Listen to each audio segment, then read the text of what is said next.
मन का कीचड़।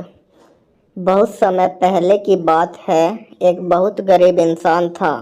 उसके साथ उसकी पत्नी और दो छोटे छोटे बच्चे भी थे।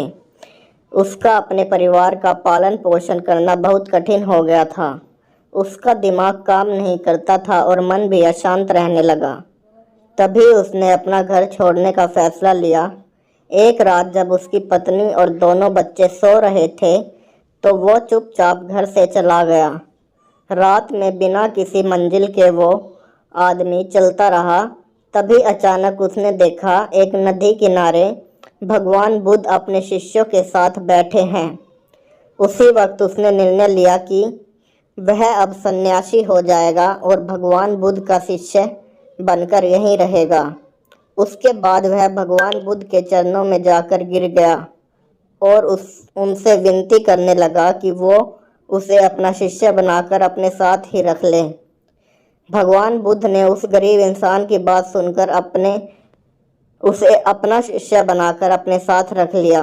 भगवान बुद्ध अपने शिष्यों के साथ आगे बढ़ते हैं। रास्ते में चलते चलते थक गए। सब रुक कर एक पेड़ के नीचे विश्राम करने लगे। तभी भगवान बुद्ध को गर्मी के मारे बहुत तेज प्यास लगने लगी। उन्होंने अपने नए शिष्य से कहा, यहाँ पास में ही एक सरोवर है, तुम जाकर वहाँ से पानी ले आओ। भगवान बुद्ध का आदेश मानकर वह सरोवर से पानी लेने चला गया। जब वह सरोवर के पास पहुंचा तो उसने देखा कि कुछ जंगली जानवर सरोवर में उधम मचा रहे हैं। जैसे ही वह सरोवर के पास गया, सारे जानवर वहां से भाग जाते हैं, लेकिन सरोवर में कीचड़, सड़े गले पत्ते ऊपर तैर रहे थे, जिसके कारण उसका मन नहीं मान रहा था। उसने सोचा, इतना गंदा पानी भगवान बुद्ध पिएंगे कैसे।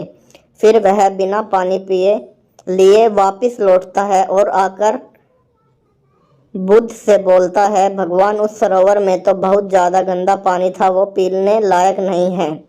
अपने शिष्य की बात सुनकर भगवान बुद्ध थोड़ी देर चुप होकर बोले, जाओ उसी सरोवर से जाकर पानी लेकर आओ। भगवान बुद्ध का आदेश मानकर वह वापस से सरोवर की तरफ चला गया, लेकिन वह मन में यही सोच रहा था कि भगवान बुद्ध इतने गंदे पानी को कैसे पिएंगे। जैसे ही वह सरोवर के पास गया, वह यह देखकर चौंक गया कि सरोवर का पानी एकदम निर्मल और स्वच्छ हो गया है और अपने स्वभाव में बह रहा है। उसने पानी लिया और भगवान बुद्ध के पास आते ही उनसे प्रश्न करता है, भगवान थोड़ी ही देर में सरोवर मैला पानी इतना साफ कैसे हो गया। फिर बुद्ध उसे समझाते हुए कहा, जब जानवर पानी में उधम मचाए हुए थे तब सरोवर का कीचड़ उभर गया था, लेकिन कुछ देर शांत रहने पर कीचड़ फिर से नीचे बैठ गया और पानी पहले जैसे निर्मल और स्वच्छ हो गया। ठीक इसी तरह हमारे मन की स्थिति भी ऐसी ही होती है। जीवन की कठिनाइयों और भाग दौड़ हमारे जीवन में उथल पुथल पैदा कर देती है, जिसके कारण हम बिना सोचे समझे गलत निर्णय ले लेते हैं। लेकिन कोई भी निर्णय लेने से पहले अगर हम अपने चित्त को शांत रखें और धैर्यपूर्वक बैठकर सोचें तो हमारे मन की वो उथल पुथल भी पानी की कीचड़ की तरह नीचे बैठ जाती है और तब हम जो निर्णय लेते हैं वो हमेशा सही होता है। इसलिए बुरे समय में इंसान को अपना धीरज नहीं खोना चाहिए।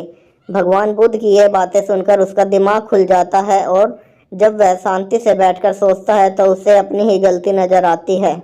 फिर उसे ये समझ आता है कि उसने अपना घर छोड़ने का गलत निर्णय लिया था। फिर वह भगवान बुद्ध के चरण स्पर्श करके उनसे आज्ञा लेकर घर की ओर वापस चला जाता है। अगर आप सभी को यह कहानी अच्छी लगी हो तो प्लीज़ हमारे चैनल को सब्सक्राइब कीजिए। धन्यवाद।